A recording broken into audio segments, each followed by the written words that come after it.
Yes, welcome back to the channel. Happy New Year to everyone.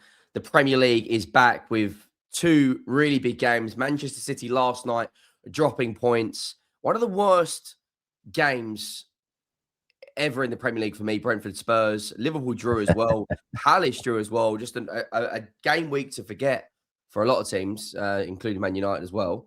Terry, happy New Year to you, mate. You looking forward to the weekend? I'm not looking forward to Leeds slapping Man United up at Ellen Road. I thought like 6 games unbeaten. Look very good defensively. We've got all of our best attackers, barring Cunha, out. No Bruno. Well, I'm not looking forward to that. Lewin to that game. Yeah, they rested 4 or 5 players. I've got a mate who's a Leeds fan, and we're sort of talking during the game, and he was like, "Yeah, we've got like 4 or 5 of our best players on the bench." And I'm like, oh, great. So they got a really good point away at Anfield, and they rested 3 or 4 of their best players for Man United on Sunday. So, yeah, I'm not looking forward to that. But in terms of the game in itself, like the weekend, yeah, you know, Arsenal got a chance to go 7 points clear and put more pressure on City. City played Chelsea. Chelsea just sacked Maresca. So there's some really good sort of side stories. The only element of football at the minute that's boring is I feel like United fans are checked out. Liverpool, Spurs fans are checked out. Liverpool fans are checked out. Chelsea might wake up a little bit now because of this news, but I feel like our teams have been performing so bad for so long, so consistently, that we're just all a bit like, we're a bit like, you've seen those videos that go around certain cities in America where there's like a fentanyl problem and it's like zombies everywhere. I feel like that's like our fan bases at the minute. We're just like zombies to it.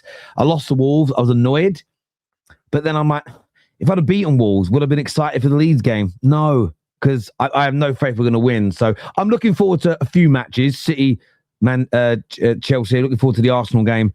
Outside of that, no. Yeah, that City-Chelsea game is going to be, that's where we're going to start. But make sure you drop a like. Make sure you get over to Terry, both the channels, or all 3 of the channels, and subscribe. We'll be collaborating, so you'll be able to see the channels down below. Manchester City dropped points last night. Big wasted opportunity to put the pressure back on Arsenal going into that Bournemouth game. Wasted chances. Can be no excuse from a City perspective because Foden was playing, Haaland was playing, Rayan Cherki was playing. A very good goalkeeping performance from Sunderland. Now that Chelsea have axed Maresca and they're bringing in this Strasbourg manager who's barely managed at the top level, managed at Derby County, managed at Hull City, do you think they can get a new manager bounce? I mean, is there... I saw what you said yesterday on your stream, that even if they bring in Guardiola, the ceiling of this team, I don't think he'd get much more out of. But the fact that he said the Etihad, the fact that City want to bounce back, do you think there can be a new manager bounce? Chelsea this weekend, it's going to go one of 2 ways. They're not going to have Liam Rossini in for the weekend, irrespective. So it's going to be a caretaker, or whoever the new manager might be. It might not be Liam Rossini, but right now it feels like it will be. Chelsea are either going to be absolutely phenomenal. They're going to click into gear, galvanize themselves, be brilliant, and take points off City. Or they're going to get tied up, bent over, and a new one is going to be created. I feel it's going to be one of the 2 extremes. It's either going to be a brilliant day for Chelsea or horrific. I don't feel like you're going to get a decent Chelsea who narrowly lose 1-0 or 2-1. I think they're going to get pummeled 3-4-0 plus, or they might play really well and get a result of some kind. It's going to be one of the 2 extremes for me. I worry about it a little bit. Like, I think Chelsea are doing some really interesting PR at the moment. Maresca was talking to City, and I get why some Chelsea fans are like, that's out of order.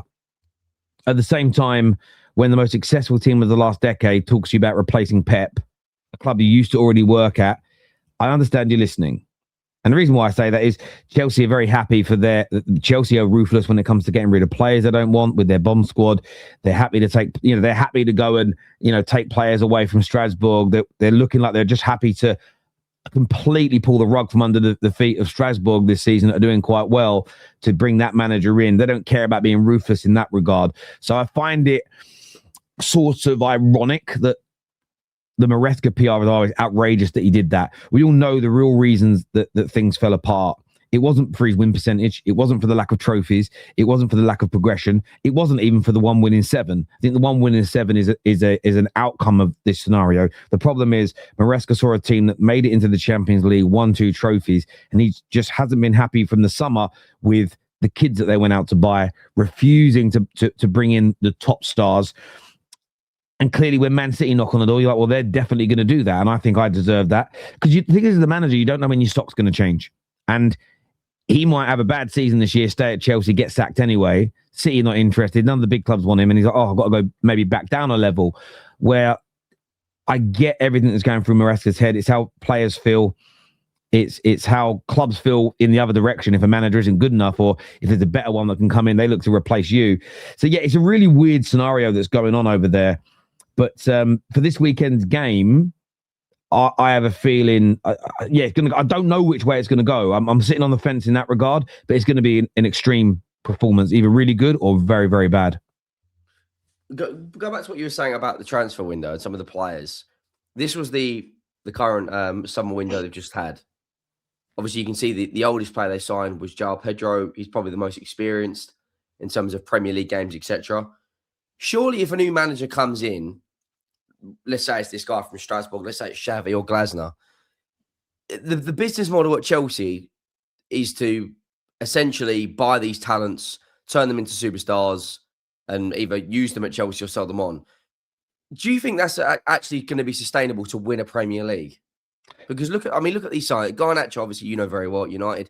Jamie Gittins played less than 50 games for Dortmund or something stupid like that. Gustavo looks a hell of a talent.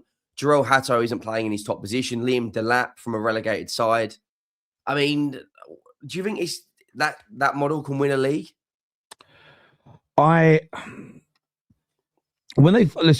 don't take back anything I've said really about Clearlake. There had to be reform at Chelsea because I don't think Roman's model would have ever have got them back to the top for a sustained period, because their core had gone. The Lampards, the Terrys, the Drogbas, the Petr Cechs, that group that was together that whole time, that was experienced, that was world class, that was amazing, remained throughout the better years. They started having less and less title races beyond those players leaving. So change had to come. I think having a model where you buy lots of young players and a half of them are there to flip to make profits is fine, as long as those profits that they have started to make, because they sell a lot of players, is then used to buy experienced players of the highest level to help you win the trophies. I think buying some of the best young players in the world to be complements to these experienced players and grow and to develop is also a great strategy. The one element of the strategy that I think is wrong, but it's a big part, but it appears they're not going to change it, and that's a scary factor. I can't find examples of a big club with a high expectation buying predominantly young players, the young players being their core, and they all kind of grow up together without really good experience around them, and then it becomes successful, and they maintain that success.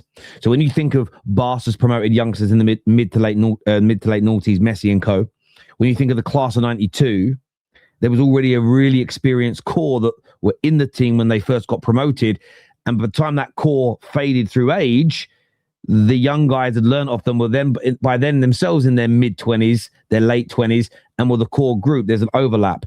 I honestly believed that by now Chelsea would go, right, we've got this really good young core. We've sorted out the wage structure. We've got ourselves back into the Champions League. The club's financially sound. Now we buy. And I think there's a lot of Chelsea fans who there were some Chelsea fans from day one that have just said, this is a joke. We're a pyramid scheme. There's a lot of PR going on. They've got no interest in making one of the best. They just want Champions League football. They want to get all these young players stockpiled, sell them for profit. They want to grow the revenues, and they want to eventually just sell us for money. They've got no interest in winning. If you win along the way, great, but it's not the key factor. I think some Chelsea fans rejected that wholeheartedly, but in doing that, they felt that actually, no, they listened to what was said. We're going to build like this and then start adding the quality. They're now seeing that's not happening. And there was a few reports I read today that are damning. Some of them go back to when Poch was sacked. 18 months ago, and this was the one here. Pochettino's successor will have to accept the authority of the board and sporting directors. So again, I say this to the Clear Lake Out Zero guys, the diet Clear Lake Out people. The sporting directors and board are one of the same. They are like, have you been watching Stranger Things? Yeah. Okay, so they are like Vecna and the Mind Flare. They are one of the same. Vecna is just doing the bidding of the Mind Flare. So the sporting directors are not making that hundreds of independent decisions, haven't got complete autonomy to run the football club. Clear Lake are the ones that are saying, we don't want to pay players above this amount per week. We want lots of young players on long contracts. We don't want players 26, 27, 28 on 300K a week. We don't want, they're going for Liam Rosenior. We want less experienced coaches. We want young coaches. Essentially, we want people that are going to listen to us. The sporting directors are just enacting the demands of the ownership. But then goes on to say this, with a control that could even stretch into elements of on-pitch coaching. And these have been some of the reports in the last few days that they're telling him who he has to play. They're telling him who he has to. And this is maybe one of the most worrying elements that Chelsea fans should push to find out if it's true. And I want to read this to you here. It says that Maresca was advised. Okay, this is a comment that's come out. And Maresca was advised by Chelsea's medical department to substitute Cole Palmer. The decision was reportedly influenced by the club's ownership, who are open to selling the star if good offers come in and don't want to risk further injuries and potential lowering of his valuation. Now, some people are going to reject this and go, no, there's no truth to this whatsoever. But it's been a kind of unspoken, not unspoken, it has been spoken about. It's sort of been a mooted theory for a while that they're open to selling anyone at the right price, no matter how important they are to the team. So I think you've got to look at this as a Chelsea fan and be very, very objective and look at what's being said and what has been. You look at what those reports said when Posh was sacked. The manager had to do this, behave this way. They weren't going to break the model. I think Maresca might have even thought, yeah, once I'm in there, be all right. And it isn't. The fact that they're not going for Xavi's, they're not going for Zidane's, they're not going to try and take a top manager away from a top club. They're going to go for a Rosenior. I think they've ruled out Glasner already. There's something in that.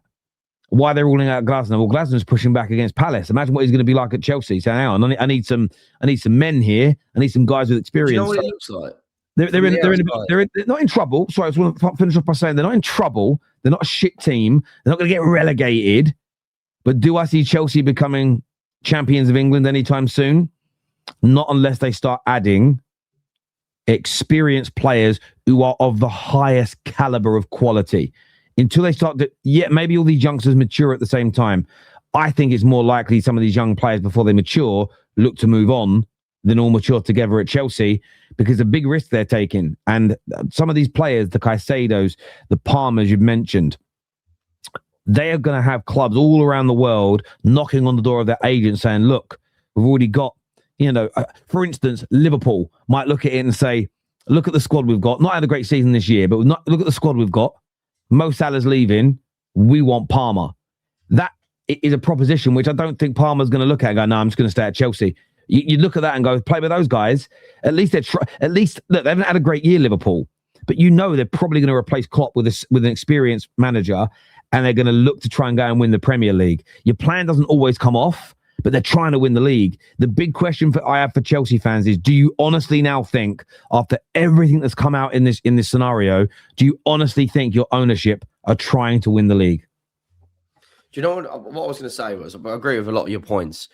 It's very, very similar in terms of the control as what Spurs have.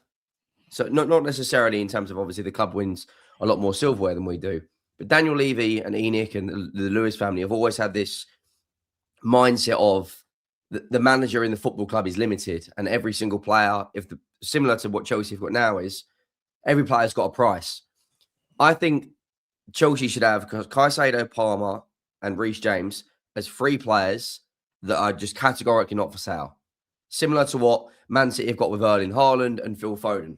I think if you went and put the right money on the table for those three players, they should still say no, not for sale, because of how important they are. What's really interesting is what you said about the managers. The most experienced manager in terms of winning a league title on that list, what was it? It was Glasner, Xavi, this guy from Strasbourg, and someone else. How no one is going after Xavi when he's the only one who has managed young players, who has won a league title, who has managed in the Champions League, very good spoken English and speaks Spanish, so we can speak to the majority of the squad. How they're not looking at him is because what you said is bang on. He will push back, similar to what Glasner is doing at Palace. Now, what is really, really interesting is if you look at the Arsenal system right now, young players like Lewis Skelly and Wanyeri might not necessarily be getting the game time that they want to, because obviously both players probably want to play in the World Cup. But what Arsenal have done really well, which Chelsea haven't, is they've got young players surrounded by experienced players, like you said, the Declan Rices, the David Rayas, the Gabriels, the Salibas, players that have played in the big international tournaments, the players that have performed in the Champions League. I look across that Chelsea squad. I don't, other than Palmer, Caicedo, and James, I don't see anyone that in 2 or 3 years is going to be of that level. And if I'm a Chelsea fan, I'm looking around going, what is Blue Co? What is this, the end goal? Because it looks like right now they're happy with Champions League money. I don't see them challenging for a league title against City and Arsenal in the next 2 or 3 years, like you said, unless they go and drop hundreds of millions of pounds on top world-class talent, like a Pedri, for instance, someone like that. So then are they going to just be a top 4 football club for the next 2 or 3 years? That's where I see them. What's going to be really interesting is if they get pumped 3 or 4-0 by City at the weekend, I think the Chelsea fans at the moment, the daggers should be out for that ownership. Pochettino did well to the end of his season, got them back into the top 5, top 6. Tuchel won a Champions League. And Maresca currently had them in a semi-final of a League Cup, which according to Sky Sports in the last couple of hours, isn't an important trophy for the football club. And they're not fussed about it, which I thought was baffling to read that. Plus, they win the next 2 games in the Champions League. They're into the last 8. So, like, other than them challenging for a title, across the board, they're still in the FA Cup, still in the League Cup, still in the Champions League. I don't see how you sack Maresca unless you're losing control of him. Well, this is it. It's nothing to, because I saw a lot of United fans. Hang on a minute. How has Amorim survived and Maresca's lost his job? Chelsea got great standards. Yeah, I'm like, you're all just misreading the situation. It's nothing to do with Chelsea having high standards. This sacking or resigning, it depends on how you're going to word it, has happened because the ownership and the manager have fallen out because they suddenly view things differently. Maresca's looking at it and he's right. There's a lot of good players in this squad. They just need to add some proven, high-quality, experienced players to the mix, and they can win everything. No, they wouldn't win it all in 1 year, but they could win, and they could win everything. There isn't a trophy they wouldn't be capable of winning. If this summer they bought Gahey, they got Donnarumma in, and they got Semenyo, and they signed Victor Osimhen. You had those 4 players to this current squad, and it could have won the league. Instead, they're currently tracking to finish the season 30 points off the top. 30 points. And people have got to let that sink in. You've got to let that sink in. 30. Last season, they finished 15, 16 points or so off the top. Maybe 14 points, sorry, after 14, 15 points off the top. They're on course to have that lead between the team winning the league title and themselves almost double over the course of a season. It isn't good enough. That is, and everyone knows I don't use points are not the ultimate barometer. They're not the ultimate barometer, but they're an indicator. You're meant to be drawing nearer to being in a title race. You look up there on 30 points and look, it's a mad week, mad round of games where only 3 teams won. 3 teams won, 3 teams obviously therefore lost, and every other game, all the other 7 matches were all draws. So it was another week where, United should have put themselves ahead of Chelsea really, but we're shit. Liverpool should have pulled further ahead, but they're not very good. Sunderland had a good result. Everton won. But the problem they've got, if Rafinha comes in at Chelsea and he doesn't turn this around and they only win one of their next 5, that's when they could be in big trouble. I get one. They had to move Maresca on. It was untenable because I think part of the reason the results drifted is because he just lost his motivation. Because he didn't want to be there anymore. The problem is if the players don't buy into the next coach, if the next coach comes in and he's more Potter and the win percentage doesn't go up, Chelsea are going to end up finishing anywhere between 5th and 10th in the league. And I mean, how horrendous would that be after becoming world champions? And that isn't a dig. It isn't about banter. It's a serious conversation. And the ownership have got to get this appointment right. But I think Chelsea fans are starting to wake up and realize that they're not moving the way. They're not really moving the way that they want to be. Do you know what's really interesting, mate, is how bad Spurs are. And I think genuinely we are. This isn't exaggeration. I think to watch, we are the most boring team in the league to watch because we just play every game for a draw at the moment.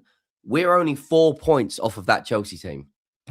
Manchester United, as up and down as you've been this season, are 7 goals away from them. Sunderland are a point off of them. Everton, who have been very hot and cold. But the game I want to speak about and I want to finish on is the Arsenal-Bournemouth game. Really, really good win against Aston Villa. Gabriel back in the team. Gabriel and Saliba back playing together. They look very, very strong.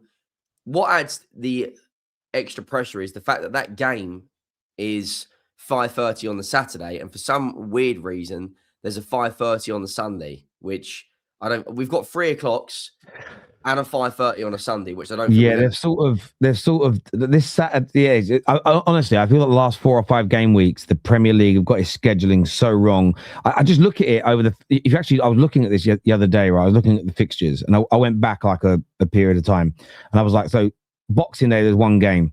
Could have quite easily on Boxing Day taken the Nottingham Forest Chelsea City game and done that at maybe 3 o'clock in the afternoon as an example, and spread it a little bit. You then could have put Arsenal Brighton as the early kickoff on that Saturday if you wanted to.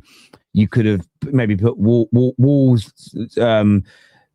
Liverpool could have been the midday game, and then a little bit earlier in the day you could have played the Chelsea game, or you could have waited and then there was no games for. Then the next day you had just Crystal Palace Tottenham, so maybe actually move the Chelsea game to the next day, so you spread it out a little bit, right? Then you had nothing on the 29th, absolutely nothing on Monday the 29th, but then you put loads of games on the Tuesday, nothing New Year's Eve, which is weird. I know they've done games before, and then not crap games yesterday, but again, you could have gone, right, hang on, let's take the United Wolves game and maybe the Chelsea Bournemouth game. That could have been New Year's Eve. So you spread it over that period. And then you get to this weekend, as you've just mentioned, and it's like just Arsenal out of the top 6 play tomorrow, and then they cram everybody into a Sunday. And it's just weird. And then we play midweek again next week. And then Tuesday, there's 1 game. Wednesday, nearly everybody plays. And then Thursday's Arsenal-Liverpool. I didn't realise how close that game was. And I'm sitting there going, hang on a minute, hang on. Put a couple of extra games on tomorrow. Put a couple of that Wednesday that's where you've got Bournemouth Spurs, United Burnley, Chelsea play Fulham. You've got Palace Aston Villa all on at the same time. Take a couple of them games and put them on the Tuesday. I get why you only want Arsenal Liverpool on at the same time. It's the big game, which is the first time I've done it in a while. But like spread, because I look at the festive period of football. It kind of starts me the week before Christmas, right up until the 7th, 8th of January. That's the festive period of football. But this year they've got it so wrong. It's all been, you've had like 3 or 4 days where it's all crammed in, and then loads of empty days. I just look at it and think, you fucking weirdos. Sorry to go off track, but it's just been so shit. Mate, 5 of the big 6 play Sunday. Why can't the Liverpool Fulham and Spurs Sunderland be 3 o'clocks on the Saturday? But how do you see this game, Bournemouth versus Arsenal, going? Bournemouth have said this could be Semenyo's last game. I'm working. Hello, mate. I'll be out in a minute, all right? But Bournemouth, a lot of the Bournemouth hierarchy have said that, Semenyo should be playing this game. I don't think he said will be completely in it because he'll be focusing on that move to Manchester City.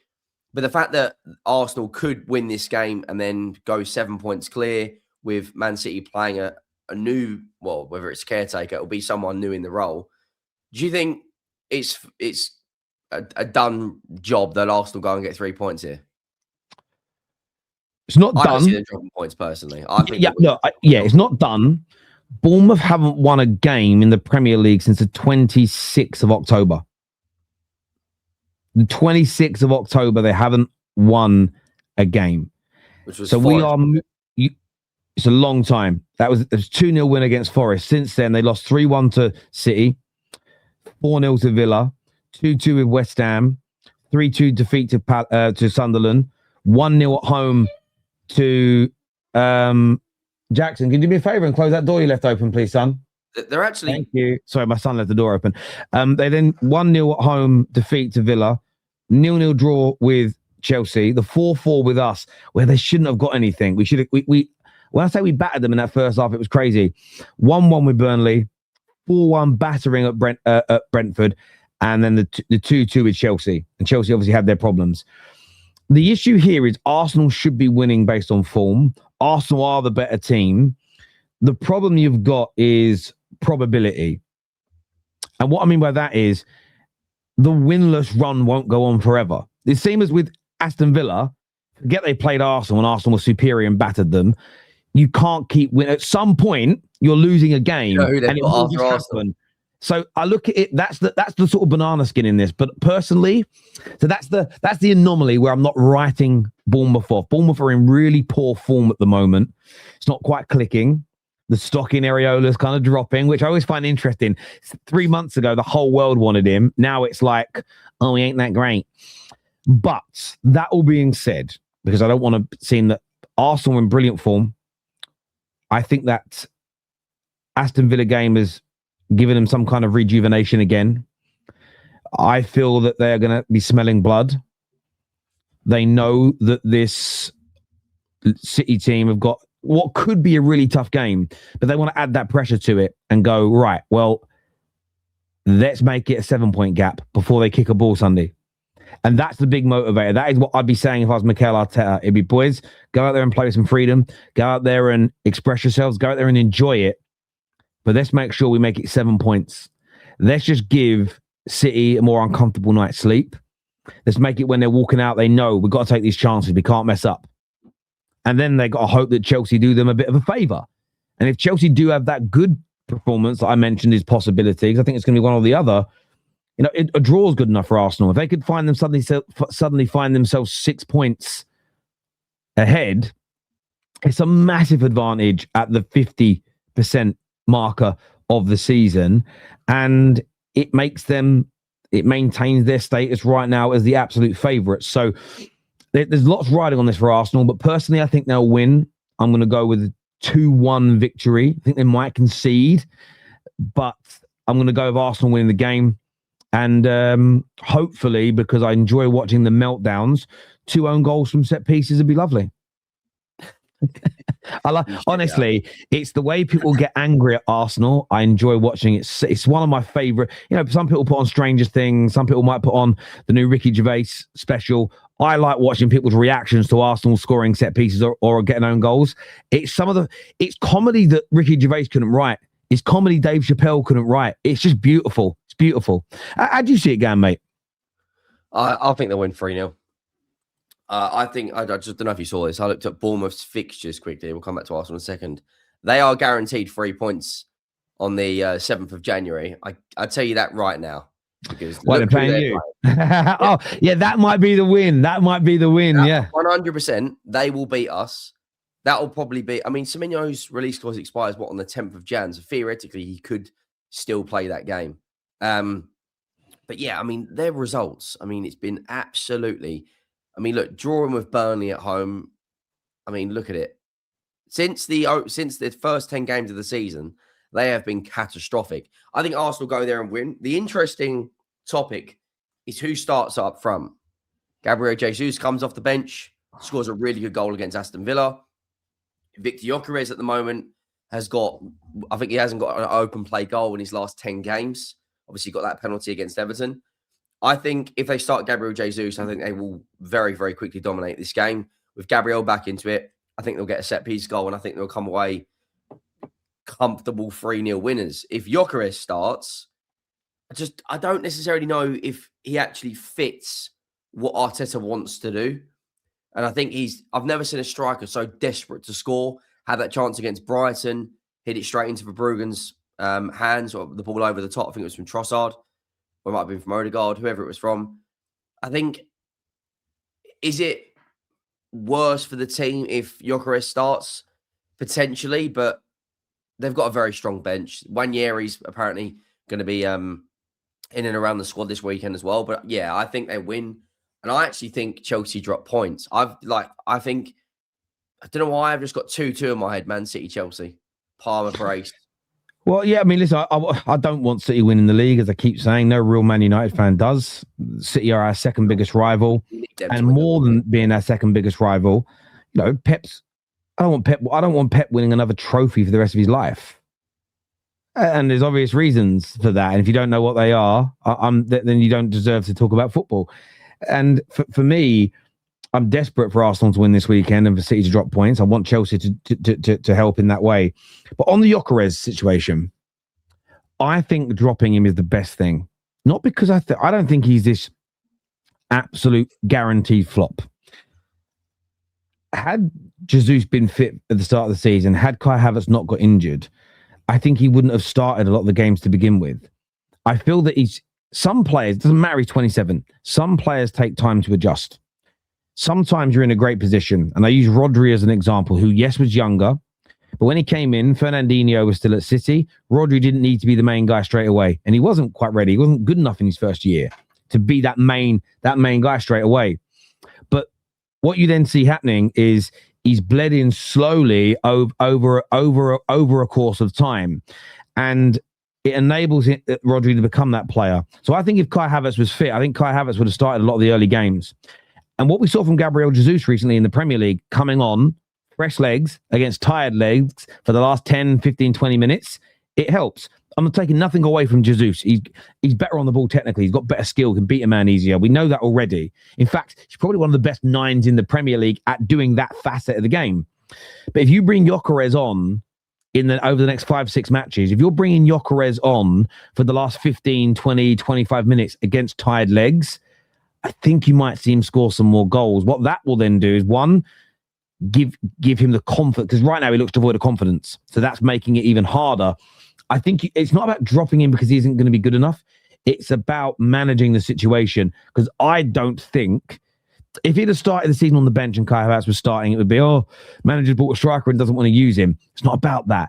I don't necessarily think he was ready to start so early. We did the same thing. I know he's an older player, but experience is about where you played. And sometimes older players take time to settle as well. We did it with Rasmus Højlund when he came in. Wasn't ready to be the main number 9 at United. It ruined him. I don't necessarily think Šeško's ready. And he's in that same position now where he's snatching at things. He's panicking. I've got to deliver because of all this pressure that's on me.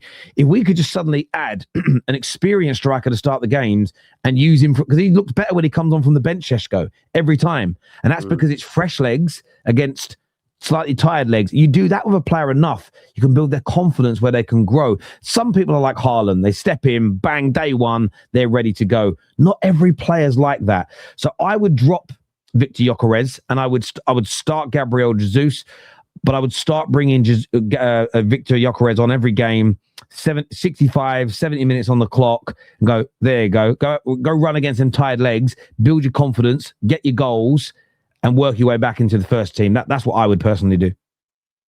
The thing is that that probably makes sense against tired legs, but their fixtures aren't easy. Chelsea in the League Cup with a new manager, who knows? Forest are fighting for their lives. Inter Milan game pretty much doesn't really matter at this stage. It's already qualified. I mean, look at that. That is a. If you're an Arsenal fan, especially if you're going to these games, what a month you've got here of, as you say, away to Bournemouth, Liverpool, FA Cup and the semi-final game, away to Forest, and then going to Italy. It's an amazing month if you're an Arsenal fan. That they're calling the Portsmouth game the Sol Campbell Derby. The fact that he won an FA Cup with Portsmouth as well is a disgrace. But no, it's not. Well. I know you don't like him, but if you remember that Portsmouth team, I mean, there's an irony in that. That Portsmouth team had so much money pumped into it, it essentially ruined the club. That's why the trophies aren't everything. Portsmouth are where they are now in the pyramid of English football because of what they spent trying to win the FA Cup. Yeah, ruined them. Look, we are going to wrap up. What sort of content have you got coming out other than your match reactions? Straight facts today, where we have, obviously, we're releasing the Donstein files, which will be fun. Staffy's on. We've also got Louis Chelsea fan Louis back on the football terrace after about 5-6 years away. Oh, nice. Why can't I remember his surname? You'll be able to say it. I won't. I know. I can't say either. Benavides? Yeah, something like that. I think it's that. It's Italian anyway. He's on the show today as well, because obviously talking Chelsea is going to be a massive point on the show today. So we've got that coming up tonight, Friday, the 2nd of Jan, 8 p.m. United Stand. There I am hosting my own show over there. And then, the weekend will just be match reactions, a little bit of fan channel reviewing as well, which will be a little bit of fun. So, busy weekend ahead. And what I'll say to your audience, well, a big happy new year to all of you. Hope you're all good and well. I hope you have a healthy and prosperous 2026. Yeah, nice way to finish up. Make sure you drop a like. Make sure you hit the subscribe button, and we will see you all soon. Thank you all for watching. We are out.